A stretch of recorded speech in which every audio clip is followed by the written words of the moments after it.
과거 속 오늘엔 어떤 일이 있었을까요? 영상으로 떠나는 라떼뉴스 여행. 영상실록 오늘 엔. 안녕하세요. 아나운서 조진혁. 아나운서 이은솔입니다. 은솔 씨 혹시 쉬는 날 뭐 하셨어요? 저는 쉬는 날 열심히 집에서 책을 읽으면서 커피 한 잔 마시면서 여유를 즐겼죠. 그래요? 네. 저는 이 MC의 자격을 갖추기 위해서 어머. 서울 역사박물관에 다녀왔거든요. 저는 뭐가 되나요? 그냥 노는 사람. 역사 박물관에 갔다 오셨다고요? 그럼요. 이 역사 진짜요? 프로그램을 하다 보니까 이것저것 궁금한 게 많아져서 한번 가봤는데 네. 근데 이것저것 살펴보니까 제가 아는 내용이 많더라고요. 오. 정말 보면서도 흥미롭고 또 보람차기도 했습니다. 멋지시네요. 저와는 다르게. 앞으로는 진혁 씨를 YTN에 걸어다니는 역사 사전이라고 불러야겠어요. 자, 워킹 딕셔너리. 네. 시작해볼까요? 좋아요. 네. 그럼 과거 속 오늘에는 어떤 일들이 있었는지 함께 보시죠.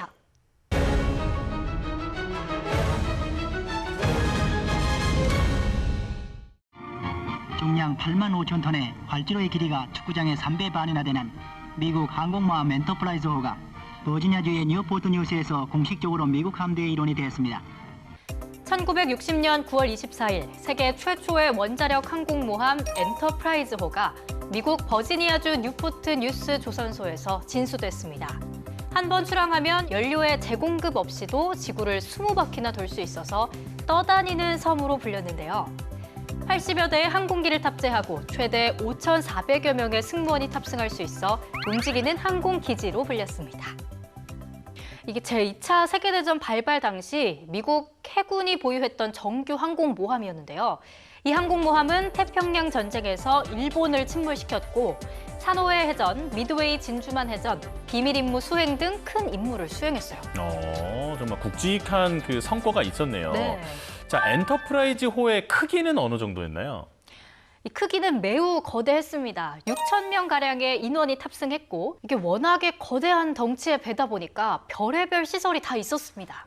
별의별 시설이요? 네. 일단 배잖아요. 그렇죠. 뭐 헬스장 정도는 있을 수 있을 것 같고 수영장, 네. 은행도 있었나요 혹시? 맞아요. 어떻게 하셨어요? 실제로 진혁 씨가 말한 곳뿐만 아니라 소방서, 일간지 판매소, 라디오, TV, 방송국, 영화관, 심지어는 박물관도 있었다고요. 아니 이거 뭐 그냥 마을 아니에요? 그러니까요. 네. 정말 거대했죠.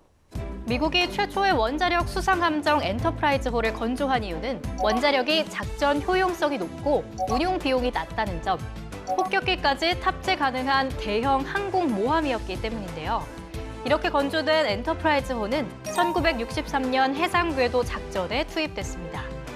그리고 최초의 핵 잠수함 노틸러스함과 함께 무보급 세계 일주도 항해했는데요.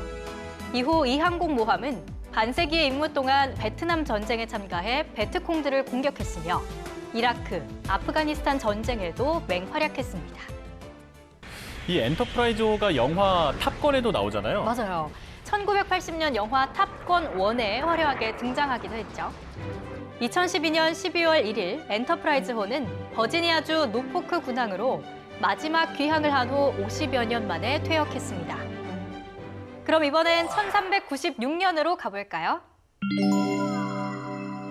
서울시 종로구에 있는 조선전기 한양 방위를 위해 축조한 성곽인 한양도성. 1396년 9월 24일 한양도성이 완공됐습니다. 조선 건국 초에 태조는 한양천도를 위해 1차적으로 궁궐과 종묘를 먼저 짓게 했는데요. 1395년 도성 축조 도감을 설치하고 정도전에게 명하여 성터를 측정 및 조사하게 했습니다. 이 한양도성이 조선 왕조의 도읍지인 한성부의 그 도심의 경계를 표시하고 외부의 침입으로부터 방어하기 위해 축조된 성이죠? 맞아요. 평균 높이 약 5에서 8m, 전체 길이 약 18.6km에 이르는 한양도성은 현존하는 전 세계 도성 중 가장 오래된 도성이고 제 기능을 수행했습니다. 그렇구나. 그리고 정도전은 백악을 비롯해 인왕, 목명, 낙산에 올라 실측했고 사산을 연결하는 59,500척의 성터를 결정했는데요. 1396년 정월에 북악산, 낙산, 남산, 인왕의 내사산 능선을 따라 축조한 이후 여러 차례 개축했습니다. 한양도성에는 사대문과 사소문을 뒀는데요. 사대문은 숙정문, 흥인지문, 숭례문, 돈이문이며 사소문은 창의문, 해화문, 광희문, 소위문이었습니다. 네, 그럼 이번엔 2018년으로 가보겠습니다. 2018년 9월 24일 미국 뉴욕 유엔 본부 신탁통치이사회 회의장에서 열린 제73차 유니세프 청년 어젠다 제너레이션 언리미티드에서 방탄소년단이 대표 연설자로 나왔습니다. 우리나라 가수로는 최초였는데요. 이 회의는 40여 개 이상의 유엔 회원국이 참여했고 전 세계에 생방송됐습니다. 아, 이날 저도 이거 봤어요. 네. 이 RMC가 자신의 그 방황하던 어린 시절 얘기를 하면서 청년들에게 용기를 줬잖아요. 맞아요. RMC가 대표로 나서게 된 건 모든 멤버가 그의 이야기를 공감했기 때문인데요. 그 love yourself란 말을 했잖아요. 예, 저도 자신을 사랑하라는 말 여기에 참 감동을 받았던 기억이 납니다. 당시에 열린 이 회의는 유엔 본부에서 새로운 청년 프로그램 출범식과 청소년과 청년들에게 더 많은 투자와 기회를 주자는 운동이 함께 진행됐는데요. 연설에 나선 리더 RM은 7분 동안 방황했던 어린 시절의 경험을 털어놓으며 청년들에게 자신을 더 사랑하자고 호소했습니다. We have learned to love ourselves. So now I urge you to speak yourself. I like to ask all of you, what is your name? What excites you and makes your heart beat? 미국 빌보드 200에서 두 번이나 1위를 차지했고 세계에서 주목하던 방탄소년단은 그동안 적극적인 유니세프 기부 등 후원 활동으로 유엔의 주목을 받았는데요. 세계 각국의 정상급 대표들이 참석했던 유엔 총회 무대 연설도 성공적이었습니다. 방탄소년단이 이때를 시작으로 이후에도 2020년 또 2021년에도 유엔 총회에서 연설을 했잖아요. 그 아주 이례적인 일이죠. 맞아요. 방탄소년단이 이렇게 세계에서 주목을 받는 가수였기도 했지만 2018년 연설 후 많은 청년과 청소년이 희망을 얻어서 긍정적인 반응이 나왔던 것으로 확인이 됐다고 해요. 그래서 더 영향에 힘입어서 나오지 않았을까요? I remember the words I spoke here 2 years ago. Love yourself, speak yourself. Now, more than ever, we must try to remember who we are and face who we are. 모두가 겪었던 힘든 시절을 얘기하니까 더욱 공감이 되기도 했을 것 같습니다. 저도 나중에 열심히 해서 이렇게 그 유엔 총회 정도는 나가서 네.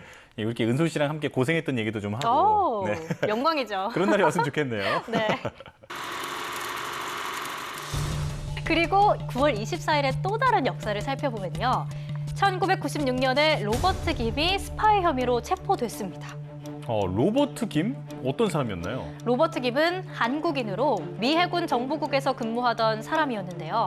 당시에 그는 미국 정부의 비밀 사항을 한국 정부에 넘겨줬다는 혐의를 받고 스파이 혐의로 체포가 됐습니다. 실제로 북한 주민의 탈북 실태 등 50여 건의 정보를 한국 정부에 건네준 것으로 알려졌죠. 그러니까 실제로 스파이였네요. 네, 그렇죠. 그는 체포된 지 1년 뒤에 미국의 연방법원에서 간첩 음모죄로 9년형을 선고받았는데요.